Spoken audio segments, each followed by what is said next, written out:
Welcome back to Authentic with Brazil 201. I'm your host, Brazil 201, and on today's episode, we're going to talk about Euphoria Season 3, Episode 5, Only Friends. And I have to say, we start off with the most crazy Cassie opening sequence we have seen in all of Euphoria. So, let's go by the numbers.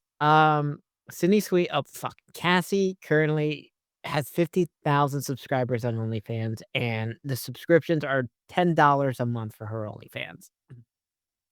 And we get the craziest montage of these 20-inch dildos and all the videos we're getting, and Nate being her creative director, being so happy that, she's wiring 35 grand apparently once a month or whatever to Nate so Nate can pay off the debt or whatever situation's happening there.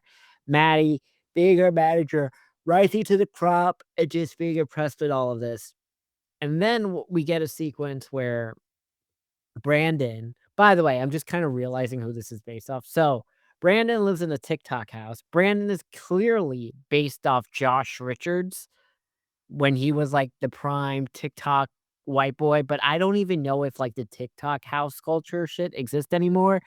But what's interesting is that Brandon tells Cassie she's not a real manager, which is true. She's just an assistant, and that she can't help you and that they're friends or whatever, and Brandon tries to make Cassie sign a contract.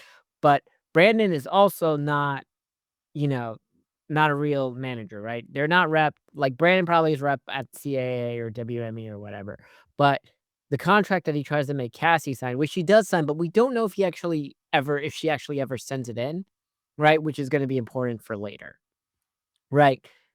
Cassie goes like, "I'm gonna fire you, Maddie," and then Maddie makes, Cassie sign this contract because Maddie gets Cassie an audition to LA Knights, and not only that, but Maddie gets the photographic evidence that, like, yes, she signed a contract, and we can say whatever, that this is proof that she signed that first. So, Maddie, smart, she understands it as she works in Hollywood.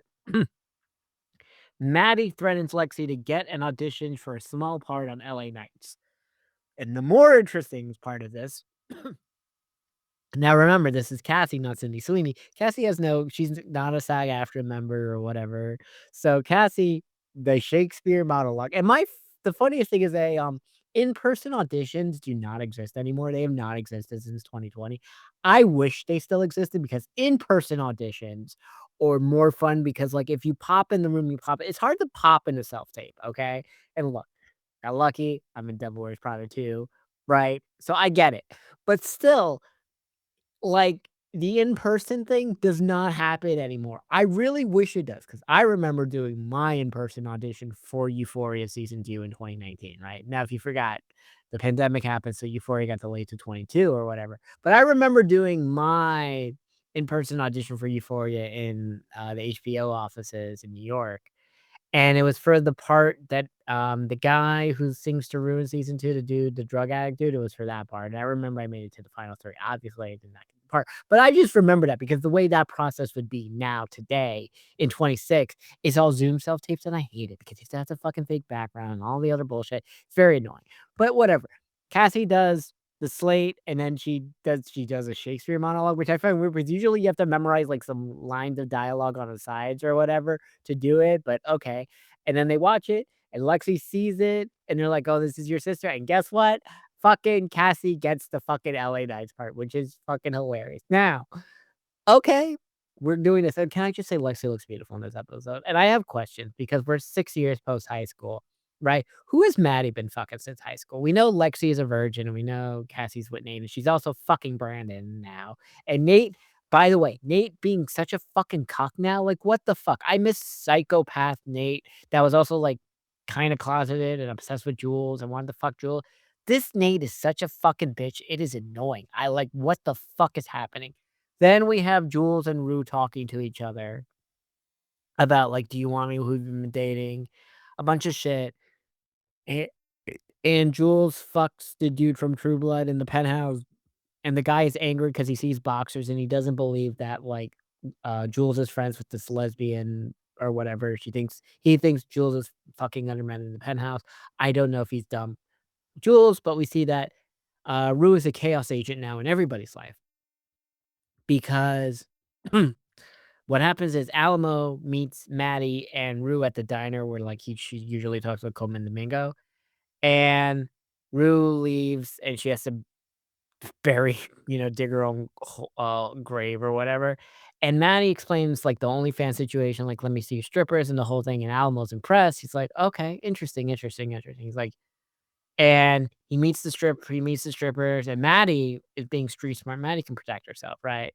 Maddie's like, I like Grace Van Pelton, the chick from Tell Me Lies, and he likes the chick doing insurance fraud, and they get along real quick. So Maddie's now managing 3 OnlyFans chicks. That is what's happening. Nate's a cuck. He got his fucking finger and fucking pinky ripped off.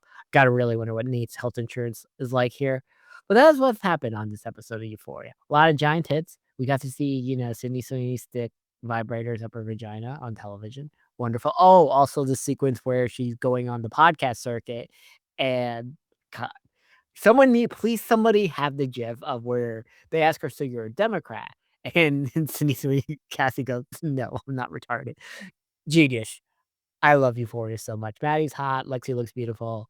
It is what it is. I just gotta say, Maude Apatow, Emily Batter, Ella Purnell are my top 3 white girls, like, right, and then there's, like, Nina Dobrev, and then, like, Maddie is not a girl I would date. Maddie's just a girl I wanna fuck. But yeah, there we go.